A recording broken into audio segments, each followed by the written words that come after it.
আসসালামু আলাইকুম। রমাদান একটি এমন মাস যা শুধু আমাদের সময় নয়, বরং আমাদের তাকদীরও বদলে দিতে পারে। প্রিয় ভাই ও বোনেরা, রমাদান মাস মানে অফুরন্ত রহমত, অগণিত মাগফিরাত এবং জাহান্নাম থেকে মুক্তির এক সোনালী সুযোগ। আপনি কি জানেন, এই মাসে আল্লাহ আমাদের জন্য তার দয়ার দরজা এতটাই প্রশস্ত করে দেন যে একজন সাধারণ মানুষও পুরোপুরি বদলে যেতে পারে। কিন্তু এখানে একটা রহস্য আছে। এই অমূল্য রহমত, বরকত ও ক্ষমা পেতে গেলে আমাদের 5টি গুরুত্বপূর্ণ শর্ত পূরণ করতে হয়। এই শর্তগুলো কি আপনার জীবনে আছে? না হলে আল্লাহর অপরন্ত নিয়ামত থেকে আপনি বঞ্চিত হয়ে যাচ্ছেন না তো? প্রিয় দর্শক, এই ভিডিওতে আমরা এমন 5টি সত্য নিয়ে আলোচনা করব যা যদি আপনি মানতে পারেন, তাহলে এই রমাদানেও হতে পারে আপনার জীবনের মোড় ঘুরিয়ে দেওয়ার এক সুবর্ণ সুযোগ। তাই ভিডিওটি একদম শেষ পর্যন্ত দেখুন, কারণ আজ আমি এমন কিছু শেয়ার করব যা আপনার হৃদয়কে স্পর্শ করবে এবং আপনার ঈমানকে নতুন এক উচ্চতায় পৌঁছে দেবে ইনশাআল্লাহ। এই রহস্যময় যাত্রায় আপনি প্রস্তুত তো? তাহলে চলুন শুরু করা যাক।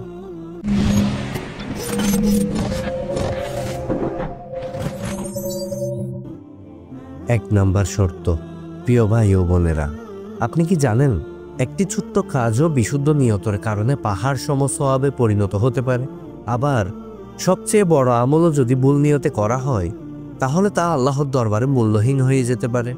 রাসূল সাল্লাল্লাহু আলাইহি ওয়াসাল্লাম বলছেন, নিশ্চয় কর্মের ফলাফল নিয়তের উপর নির্ভর করে, আর প্রত্যেক ব্যক্তি তার নিয়ত অনুযায়ী ফল পাবে। সহিহ বুখারী।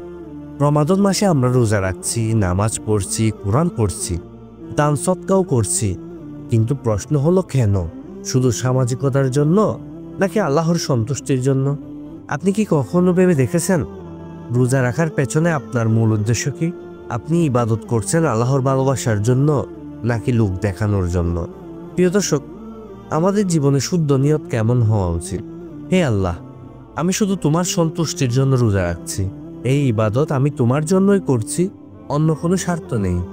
যদি আমাদের নিয়ত বিশুদ্ধ না হয়, তাহলে আমাদের ইবাদত হয়তো দুনিয়ায় বাহবা এনে দিবে, কিন্তু আখিরাতে তা মূল্যহীন হয়ে যাবে। তাই আসুন আমরা আমাদের অন্তরকে বিশুদ্ধ করি এবং আল্লাহর সন্তুষ্টিকে একমাত্র উদ্দেশ্য বানাই। ভাই ও বোনেরা, আপনি কি কখনো নিয়ত বিশুদ্ধ করার জন্য আল্লাহর কাছে দোয়া করেছেন? তাহলে কমেন্টে লিখুন, হে আল্লাহ, আমার নিয়তকে খালিস করে দাও। 2 নাম্বার শর্ত। গুনাহ থেকে বেঁচে থাকা। রমাদান শুধু না খেয়ে থাকার মাস নয়, বরং এটি আমাদের আত্মাকে পরিশুদ্ধ করার মাস। কিন্তু যদি আমরা সারাদিন রোজা রেখে গীবত করি, মিথ্যা বলি, হারাম কন্টেন্ট দেখি, তাহলে কি সেই রোজার কোনো মূল্য থাকবে?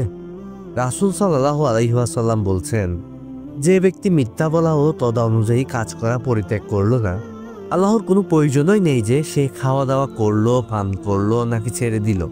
এখন একটি প্রশ্ন, রমাদানের সময় শয়তানকে শিকলে বাঁধা হয়, কিন্তু তারপরও কেন আমাদের মধ্যে পাপ প্রবণতা থাকে? কারণ শয়তান বছরের পর বছর আমাদের অভ্যাসকে এমনভাবে তৈরি করেছে, সে না থাকলেও আমরা নিজে থেকে সেই খারাপ কাজগুলো করতে থাকি। তাহলে আপনার মনে একটা প্রশ্ন আসছে না, কিভাবে গুনাহ থেকে বেঁচে থাকবো? চোখের হেফাজত করুন, হারাম কন্টেন্ট দেখা বন্ধ করুন, জিহ্বার হেফাজত করুন, গীবত, মিথ্যা বা বাজে কথা বলা থেকে দূরে থাকুন। কানের হেফাজত করুন, হারাম মিউজিক শোনা ছেড়ে দিন, বরং কোরআন শুনুন।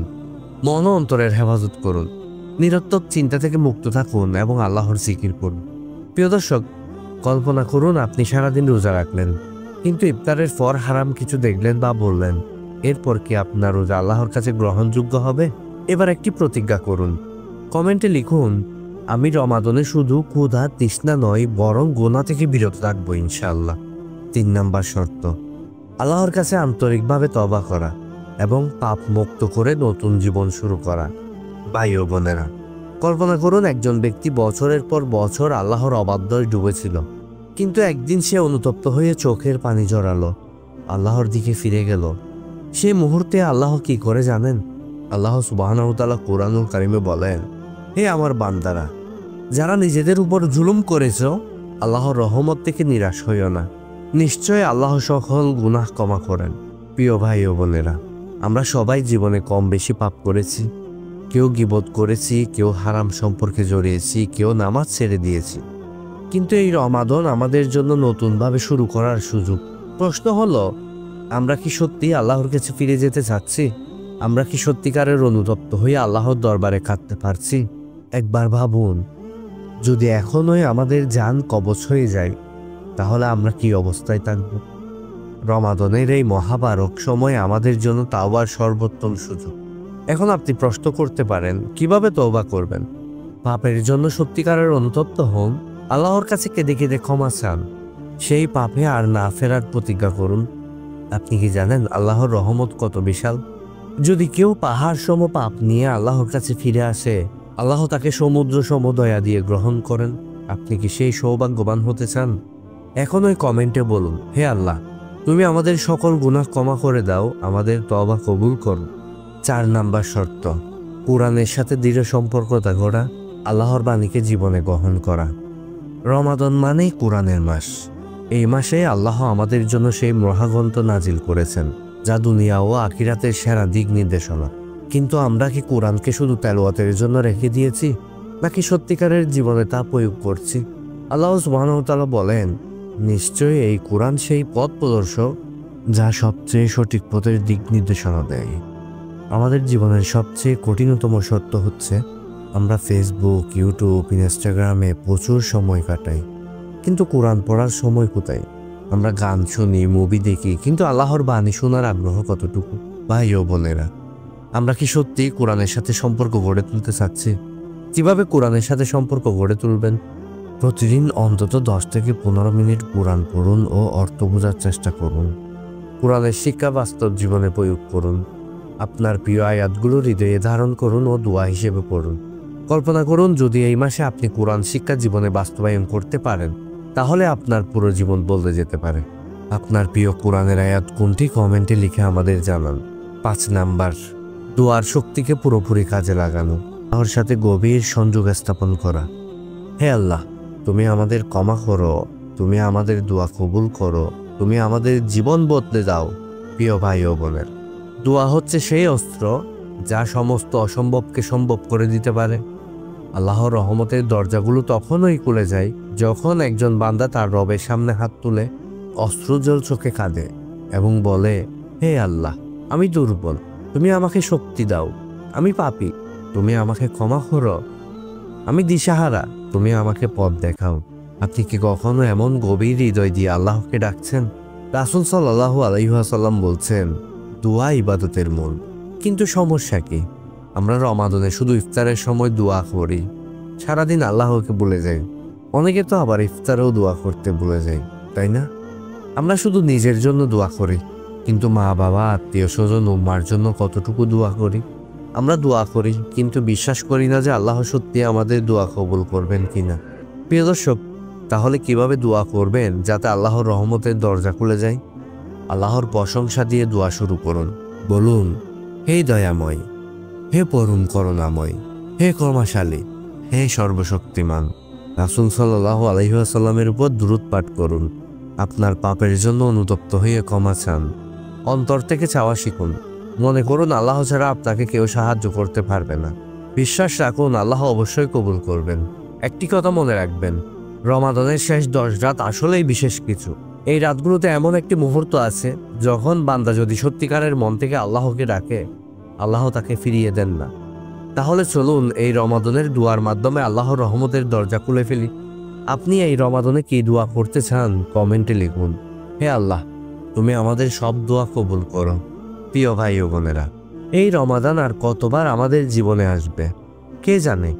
আগামী বছর আমরা বেঁচে থাকবো কিনা? আমাদের কি গ্যারান্টি আছে যে এই রমাদানই আমাদের শেষ রমাদান নয়? আজ যদি আমাদের মৃত্যু হয়, তাহলে আমাদের আমলনামায় কি থাকবে? আমরা জানি রমাদান আমাদের জীবনের শ্রেষ্ঠ সুযোগ, কিন্তু আমরা কি সত্যি এই সুযোগ কাজে লাগাচ্ছি, নাকি শুধু দিন গুনছি? রমাদানের 30 দিন শেষ হয়ে গেলে আবার আগের মতো জীবনে ফিরে যাব? একটি বাস্তব ঘটনা শুনুন। একজন যুবক রমাদানের প্রথম দিন প্রতিজ্ঞা করল, এবার সে আল্লাহর কাছে ফিরে আসবে।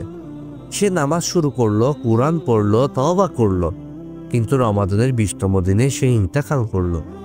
কিন্তু কি আশ্চর্য, তার জানাজায় হাজারো মানুষ জড়ো হলো। সবাই বলল, এই রমাদান তাকে বদলে দিয়েছে, আল্লাহ যেন তাকে জান্নাত দেন। আমরাও কি এই রমাদানে বদলাবো না? এই রমাদানে আমরা আল্লাহর কাছে ফিরে যাব। এই রমাদানে আমরা আমাদের গুনাহ থেকে মুক্ত হব। এই রমাদানে আমরা কোরআনের সাথে সম্পর্ক গড়ে তুলব। এই রমাদানে আমরা এমন দোয়া করব যা আমাদের তাকদীর বদলে দেবে। এখনই একটি সিদ্ধান্ত নিন, আল্লাহর সাথে দৃঢ় সম্পর্ক করার জন্য এই রমাদানকে শেষ সুযোগ হিসেবে নিন। দুনিয়ার চিন্তা বাদ দিয়ে আল্লাহকে খুশি করার জন্য প্রাণপণে চেষ্টা করুন। এমনভাবে রমাদান কাটান যেন মৃত্যুর পর ফেরেশতারা বলে, এই বান্দা সত্যিই রমাদানকে উপলব্ধি করেছে। আপনি কি সত্যিই বদলাতে চান? তাহলে এখনই কমেন্টে লিখুন, হে আল্লাহ, তুমি আমার হৃদয় বদলে দাও, আমাকে তোমার প্রিয় বান্দাদের মধ্যে অন্তর্ভুক্ত করো। প্রিয় দর্শক, এই বার্তাটি যতজন সম্ভব মানুষের কাছে পৌঁছে দিন। হয়তো আপনার একটি শেয়ারের মাধ্যমে কারো জীবন বদলে যেতে পারে।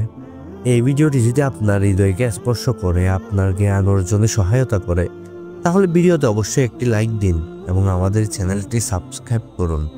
আল্লাহ আমাদের সবাইকে কবুল করুন। আমিন।